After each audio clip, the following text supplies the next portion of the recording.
Minister Watts affirmed his unwavering commitment to integrity, accountability and inclusive governance, signalling a bold new chapter for the ministry and the nation's youth and sporting sectors.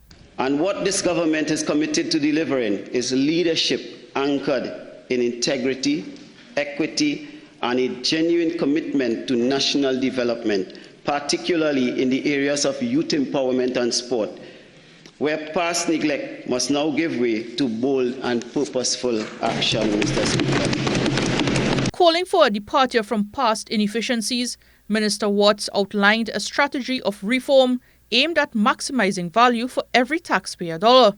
He promised tighter fiscal oversight, enhanced procurement systems, and meaningful program redesign.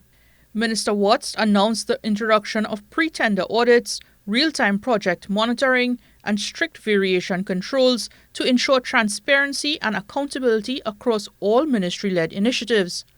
One of the defining moments of his address was a firm pledge to place inclusion at the center of sports development.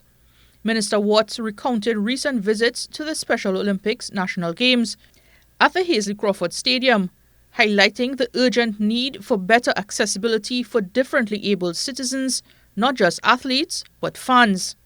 Minister Watts unveiled an ambitious plan to upgrade both national and community sporting facilities with wheelchair ramps, accessible seating, restrooms, and transport solutions, reinforcing the message that accessibility will no longer be treated as an afterthought. The minister also turned his attention to Tobago, decrying the underinvestment in its sporting infrastructure and the unrealized potential of venues like the Black Rock Beach Sports Facility. He vowed to reposition Tobago as a vital partner in the country's sport tourism and national development strategy. Closing his speech, Minister Watts reframed the $3.1 billion supplementary appropriation bill as more than just a financial adjustment.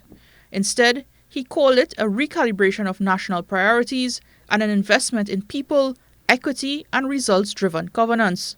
In a message to the nation's youth, Minister Watts declared, "It is both an honor and a solemn responsibility, one that I approach with determination, guided by the values of service, inclusion, and opportunity for all, especially the nation's youths.